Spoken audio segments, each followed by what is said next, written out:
के तौर पर सीबीआई का नोटिस दिया गया। यहाँ चाणक्य ने नोटिस थमा दिया। और मायावती जी के जो भतीजे हैं उत्तराधिकारी हैं आकाश आनंद साहब, इन्होंने, क्योंकि इनके विधायक ने बीजेपी का समर्थन किया था राज्यसभा में, और वैसे भी मायावती जो दिल्ली से बताया जा रहा है, ऐसा लोग कहते हैं, वो वही काम कर रही, वही फैसले ले रही हैं अब तक। तो उसका इनाम दिया गया। आज इनको वाई कैटेगरी की सिक्योरिटी, कमांडो सिक्योरिटी दे दी गई है आनंद जी को, चाणक्य ने। लेकिन सवाल इस बात का है कि क्या इन सब मेहरबानियों के बावजूद, क्या अपने भविष्य के बारे में भी मायावती कुछ सोच रही हैं कि अगर 0 सीट लेके आई तो फिर क्या होगा? क्या पार्टनरशिप हो सकती है आचार संहिता के बाद? और वैसे भी मायावती बहुत अनप्रिडिक्टेबल है। वो क्या कहेंगी आप पहले से नहीं बता सकते, अमित शाह भी नहीं बता सकते। तो उस पर भी बातचीत होगी। और बातचीत ये भी होगी आज के एक्सपर्ट प्रोफेसर रविकांत से कि क्या वाकई मोदी जी के लिए 35 सीटें 80 में से 35 सीटें जीतना बहुत मुश्किल है, ऑरेंज जोन और रेड जोन। और अगर 35 सीटें फंस रही हैं तो बीजेपी क्या 50-55 पे आ रही है यूपी में, और 50-55 पे आ रही है तो फिर सरकार कैसे बनेगी? ज़्यादा वक्त नहीं लूँगा, चलते हैं प्रोफेसर रविकांत जी के पास लखनऊ। जो पहला सवाल है वो ये है कि 35 ऐसी सीटें हैं, 35 80 में से 35 सीट ऐसी हैं, जो लेटेस्ट रिपोर्ट है, जो ऑरेंज और रेड कैटेगरी में है। ऑरेंज मतलब कहीं ना कहीं बहुत कम अंतर से बीजेपी जीती थी वो सीटें, वो हार भी सकती है। और रेड जोन मतलब जो सीटें बीजेपी हार चुकी है। कुल मिलाकर 19 सीटें ऑरेंज में हैं और 16 सीटें रेड में हैं, 35 सीटें उत्तर प्रदेश में। आपको लगता है कि ये जो मोदी 400 पार कर रहे हैं, कैसी 400 पार के नारे से 80 में से 80 सीट ले जाएंगे, या जो फंसी हुई सीटें हैं ये गले की हड्डी हैं? देखिए, ये मोदी जी का केवल नैरेटिव है, वो बनाने की कोशिश कर रहे हैं। लेकिन असली तस्वीर तो आपको पूर्वांचल में और पश्चिमी यूपी में, खास करके जो सहारनपुर वाली बेल्ट है, जो मुरादाबाद वाली बेल्ट है, इसमें आपको समझ में आएगा कि पिछले इलेक्शंस को आप देखेंगे, 2 ही इलेक्शन हम देख लें, तो भारतीय जनता पार्टी अगर चुनाव जीती भी है तो बड़ी मशक्कत से जीती है, अदरवाइज चुनाव हारी है। यही वो एरिया है जहां डॉक्टर साहब, मैं चाह रहा हूं मैप भी देखें। हमारे जो दोस्त हैं, ये सीटें जो डॉक्टर साहब आप जिक्र कर रहे हैं, ये सहारनपुर है, बिजनौर है, नगीना है, मुरादाबाद, रामपुर, संभल, अमरोहा, और इत्तेफाक से बड़ी मुश्किल से इसमें से 2 सीटें कैराना और मुजफ्फरनगर मिली थी बीजेपी को। अगर देखें तो बीजेपी 90% सीटें हारी है। मोदी जी की जब लहर चली है तब भी। मैं आपसे जानना चाह रहा हूं कि ये जो लहर के बावजूद, 2019 की सर्जिकल स्ट्राइक के बावजूद 90% सीटें इस बेल्ट में, यानी ये जो मेरठ की बेल्ट है, मुरादाबाद की बेल्ट है, सहारनपुर की बेल्ट है, जो अमरोहा तक आ रही है, क्या कारण है कि 90% सीटें हार गई बीजेपी? उसके 2 बड़े फैक्टर हैं दीपक जी। एक तो ये कि इस बेल्ट में जो मुस्लिम आबादी है वो 30 से लेकर के 50% तक है जी। और इसी बेल्ट में खांटी अम्बेडकराइट लोगों का एक पूरा हुजूम है। आप बिजनौर से लेकर के और चले जाइएगा उस पूरे पश्चिम के बेल्ट में, जहां से नगीना है, जहां से मायावती आती है, जहां चंद्रशेखर आजाद है, सहारनपुर वाली बेल्ट, तो वहां पे जो अम्बेडकराइट मूवमेंट रहा है, बीएसपी का मूवमेंट रहा है, कांचीराम साहब की पूरी प्रयोगशाला रही है, उस वजह से भारतीय जनता पार्टी वहां सेंधमारी नहीं कर सकती। 19 से ये जो इलेक्शन होने जा रहा है वो और ज्यादा थोड़ा फर्क करेगा। और इसमें आपको दिखेगा कि जो जाट है, किसान है, उसकी नाराजगी भी भारी पड़ेगी। तो ये तीसरा पॉइंट जोड़ेगा बीजेपी के लिए कि जहां उन जाट बेटियों का अपमान हुआ, पहलवान बेटियों का, और किसानों पर आपने लाठियां चलाई, गोलियां चलाई, अपने आंसू गैस के गोले छोड़े, तो उनका जो अपमान है और बेटियों का जो अपमान हुआ है, ये बड़ा फैक्टर पश्चिमी उत्तर प्रदेश में होने जा रहा है दीपक जी इस इलेक्शन में। और इसीलिए भारतीय जनता पार्टी को यहां पानी भरना पड़ेगा। पानी इतना आसान नहीं है इस बार मुजफ्फरनगर और कैराना भी। नहीं, आप सही कह रहे हैं कि पानी भरना पड़ेगा।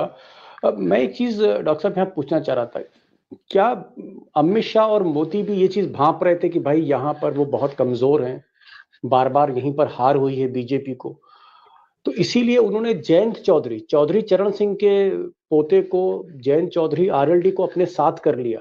क्या जयंत चौधरी से ये जो नुकसान हो रहा है बीजेपी को इस पूरी बेल्ट में, क्या यहाँ पर जयंत चौधरी को शामिल करके इसकी भरपाई हो सकती है? बीजेपी को कुछ नुकसान बीजेपी कम कर सकती है?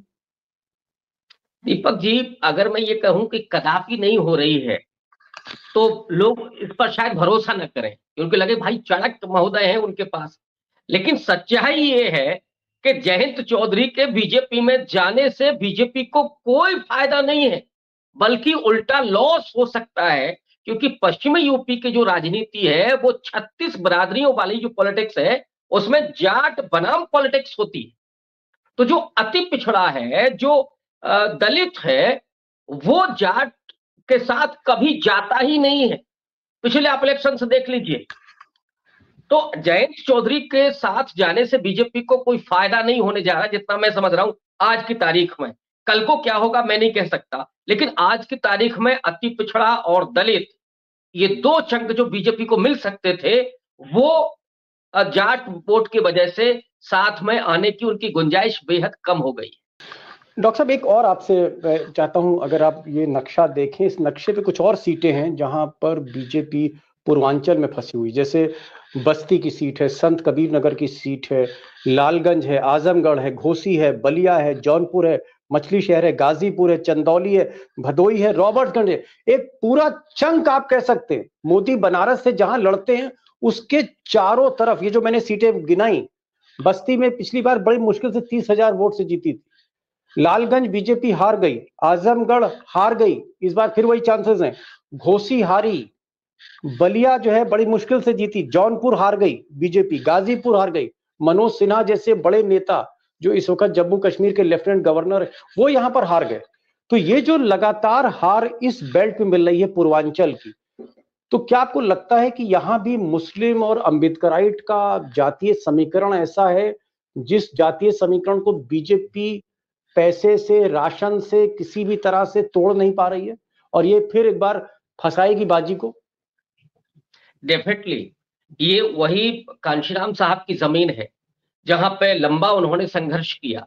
दूसरा, ये अगर आप थोड़ा और पहले जाएंगे, आप तो राजनीति के और पत्रकारिता के माहिर खिलाड़ी रहे हैं, ये बेल्ट कम्युनिस्ट बेल्ट भी रही है, वो असर भी रहा है।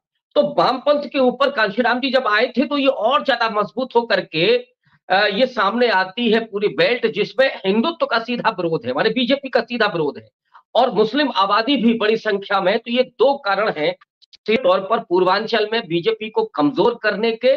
और इसके अलावा आप देखिएगा बीजेपी ने इसके लिए जो पेशबंदी की है, ओम प्रकाश राजभर, अनुप्रिया पटेल, संजय निषाद, इन तीन लोगों को, खास करके जो निषाद है, चौहान है, पटेल है और जो कश्यप है, इन पर थोड़ा सा उसने निशाना साधा है कि ताकि ये जो अति पिछड़ा है वो अगर बीजेपी के साथ आ जाए तो थोड़ा सा उनके बचने के लिए कोई गुंजाइश बनती है। लेकिन जो अम्बेडकराइट और जो मुस्लिम वोट है वो अगर, और जो समाजवादी पार्टी का यादव बेल्ट भी है ये, और यादव यहाँ अम्बेडकराइट है, खास बात ये है, मौर्य अम्बेडकराइट है इस बेल्ट में, कुर्मी अम्बेडकराइट है इस बेल्ट में। तो आपके जो पश्चिमी यूपी है वहां पर जाटव अम्बेडकराइट है, लेकिन यहाँ पर पिछड़ा अम्बेडकराइट है, और इसीलिए भारतीय जनता पार्टी के लिए वो मुसीबत बनेगा।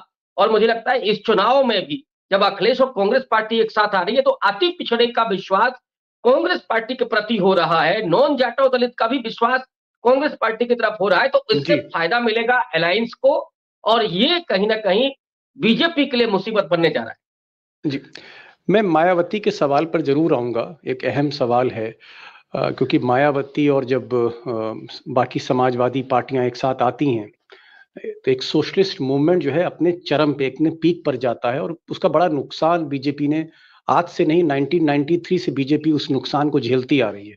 और इसीलिए मोदी और शाह कोशिश करते हैं कि मायावती को कभी इस खेमे में ना जाने। तो मैं आऊंगा उस सवाल पे। एक चीज मैं पूछ रहा हूँ, हमने देखा राम मंदिर पर एक बड़ा सा एक मूवमेंट हुआ और उसके बाद बहुत से छोटे छोटे तनाव की घटनाएं ऐसी हुई जहां पर सांप्रदायिक तनाव हो सकता था। फिर उत्तराखंड जो पड़ोस का राज्य है उत्तर प्रदेश का, वहां यूनिफॉर्म सिविल कोड आ गया, लेकिन मुसलमान जो है वो रिएक्ट नहीं कर रहा है। उत्तर प्रदेश का मुसलमान जो 20% है, आप कह सकते हैं हिंदुस्तान में सबसे ज्यादा मुस्लिम आबादी उत्तर प्रदेश में, मुसलमान बहुत ही कम रिएक्ट कर रहा है, चुप है, खामोश है। मतलब जिस उत्तर प्रदेश में हम देखते हैं अलीगढ़ मुस्लिम यूनिवर्सिटी है, जहां पर लखनऊ एक मुस्लिम धर्मगुरुओं का गढ़ है, जहां देवबंद है, मुस्लिम एकदम साइलेंट है। आपको लगता है ये जो साइलेंस है ये मोदी जी के लिए परेशानी का सबब है?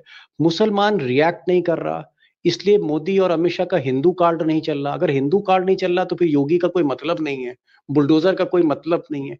आपको लगता है ये जो मुसलमानों की जो खामोशी है ये कहीं ना कहीं बीजेपी को सता रही है? डेफिनेटली कोई सांप्रदायिक ध्रुवीकरण उत्तर प्रदेश में नहीं दिखाई पड़ रहा है इस समय। राम मंदिर के बाद आपने यूसीसी का भी जिक्र किया, मैं आपको थोड़ा और दूर ले चलता हूं। काशी के मामले में भी कोर्ट का फैसला आया, वहां पूजा शुरू हुई। मथुरा में भी कोर्ट का फैसला आया कि अब उस पर बात वो होगा, सुनवाई होगी। लखनऊ में जहां मैं बैठा हुआ हूं वहां लक्ष्मण टीला, जो टीले वाली मस्जिद है, उस पर भी फैसला आया कि उस पर सुनवाई होगी, लेकिन कहीं कोई रिएक्शन नहीं। मुस्लिम सीधा ये कह रहा है कि हमें संविधान पर और कानून पर भरोसा है, जो फैसला होगा हमें स्वीकार्य होगा। इसमें रिएक्शन कोई है ही नहीं। तो वो देवबंद से लेकर के और लखनऊ तक कहीं कोई गफलत नहीं, और यही वजह है कि बीजेपी परेशान है। उसको ध्रुवीकरण चाहिए, बिना ध्रुवीकरण के आप उत्तर प्रदेश में जो चाहते हैं वो नहीं हो सकता है। और इसीलिए जो आपने रेड जोन ऑरेंज जोन की जिक्र की, ये बदस्तूर जारी है और इसकी संभावना बेहद कम है। आपको लगता है कि मुस्लिम स्ट्रेटेजिकली एक रणनीति के तहत खामोश है? नंबर एक, खामोश भी है और एक मुश्त वोट भी करेगा राहुल गांधी और अखिलेश की इस जोड़ी को। और क्या हम ये कह सकते हैं कि चाहे ओवैसी खड़े हो जाएं या कोई खड़ा हो जाए, अब मुसलमान सीधे सीधे एक इंडिया अलायंस की तरफ जा रहा है? और अगर एक साथ जाता है और एक ऐसे स्टेज पे जाता है जब उत्तर प्रदेश में पोलराइजेशन नहीं है, तो क्या आपको लगता है ये एक बहुत बड़ी चुनौती है मोदी जी के लिए, जो 400 पार का नारा दे रहे हैं? निश्चित रूप से यहाँ करीब 18 से 20% मुस्लिम है उत्तर प्रदेश में, और जो दो दो हिस्से आपने बताए हैं वहां पे तो बड़ी तादाद है और कोई रिएक्शन नहीं। ओवैसी साहब भी आ रहे हैं, शायद 7 लोकसभा सीटों पर वो चुनाव लड़ने जा रहे हैं। लेकिन जो माइनॉरिटी है उसका सीधा कहना है कि हम आज संविधान और लोकतंत्र को बचाने की लड़ाई में साथ खड़े हैं राहुल गांधी के और अखिलेश यादव के। अखिलेश यादव से जो नाराजगी थी वो भी दूर उन्होंने कर ली है कि राहुल गांधी के साथ वो आ गए हैं तो अब हम अलायंस के साथ जाएंगे। वो ये भी देख रहे हैं कि मायावती जी भी आ जाए तो हम उनके साथ जाएंगे। तो ये जो इस समय स्ट्रेटजी है वो बेहद, आप कह सकते हैं, सकारात्मक है अलायंस के लिए और उतनी ही मुसीबत वाली है बीजेपी के लिए। मायावती जब 2019 में अखिलेश के साथ लड़ी तो उनको 10 सीटें मिली, 10 सीटें उनको लोकसभा की मिली है और एक रिकॉर्ड सीटें आप कह सकते हैं। पिछले 10 साल में बेस्ट परफॉर्मेंस मायावती की 2019 में थी।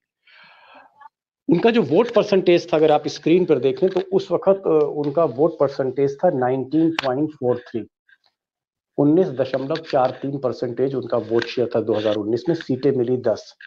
2014 में मायावती अकेले लड़ी, वोट शेयर 19 से ज्यादा था, 19.77 था, लेकिन मायावती को एक भी सीट नहीं मिली।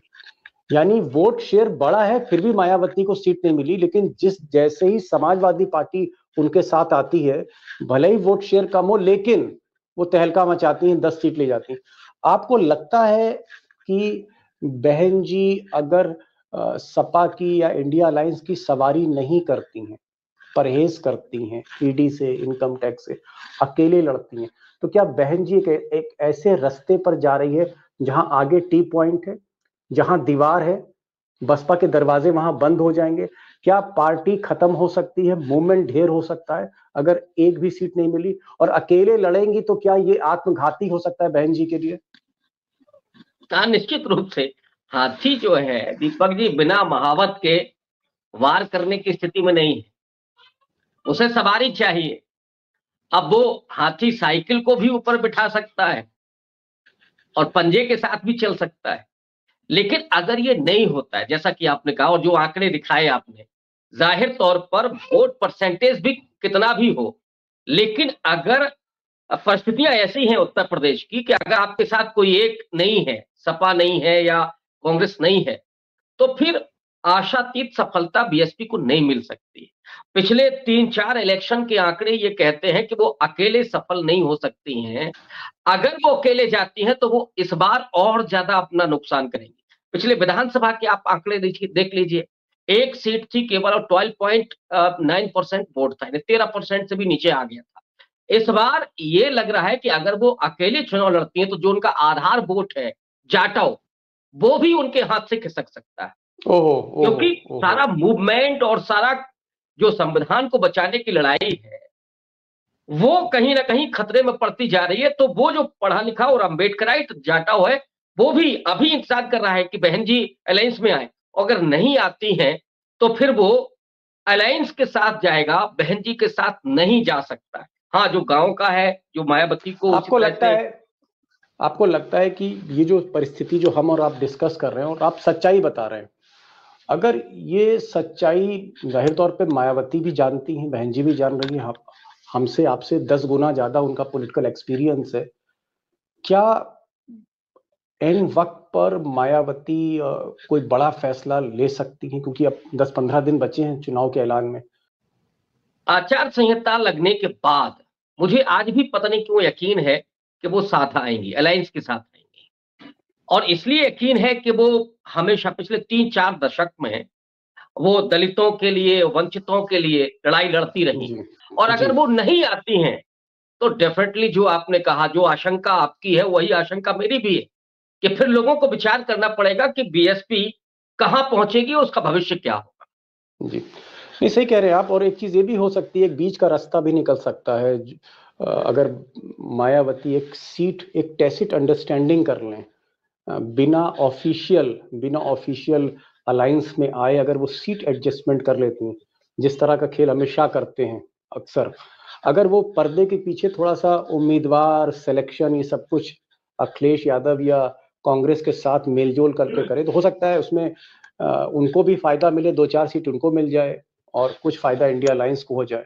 बहरहाल देखना आगे की राजनीति क्या होती है। लेकिन एक बात आपने कही कि मुस्लिम्स का साइलेंस होना, एक मुश्त इंडिया अलायंस को जाना, और दो जो पॉकेट्स आपने बताई, एक पूर्वांचल की और एक पश्चिमी उत्तर प्रदेश की, वहां पर जिस तरह से कई मुद्दे हैं, एक मुद्दा किसान आंदोलन का भी है, एक मुद्दा ये भी है कि अम्बेडकराइट और मुस्लिम एक तरह से समीकरण बना रहा है। मुझे ऐसा लगता है कि फाइट, जैसा डॉक्टर साहब आप कह रहे हैं, टफ है, और आने वाले दिनों में हो सकता है इसकी काट मोदी और शाह करें। देखना है क्या होता है, क्योंकि नोटिस तो अखिलेश यादव को सीबीआई का जा ही चुका है। बहरहाल डॉक्टर साहब आप आए, लास्ट लाइन जो आपने कही कि भाई देयर इज अ फाइट, ये 400 पार, ये एक नारा है, नारे के अलावा कुछ नहीं है। हकीकत ये है कि 35 सीटें उत्तर प्रदेश में फंसी हुई हैं, ऑरेंज और रेड जोन में। डॉक्टर साहब खुलकर बोलने का और बेबाकी से बोलने का, वो भी लखनऊ में, योगी जी के घर से आप 2-3 किलोमीटर पे आपका घर है, और इतनी हिम्मत से आप बोलते हैं, मैं तो दाद दूंगा आपको। और मैं चाहूंगा ईश्वर से कि आपकी ये जो सरस्वती जी यहाँ पे आ जाती है जब आप बात करते हैं, समझाते हैं, ऐसा ही रहे, और आप हम लोगों को समझाते रहिए, बताते रहिए कि असली लड़ाई क्या हो रही है पर्दे के पीछे। Thank you so much sir for joining this programme.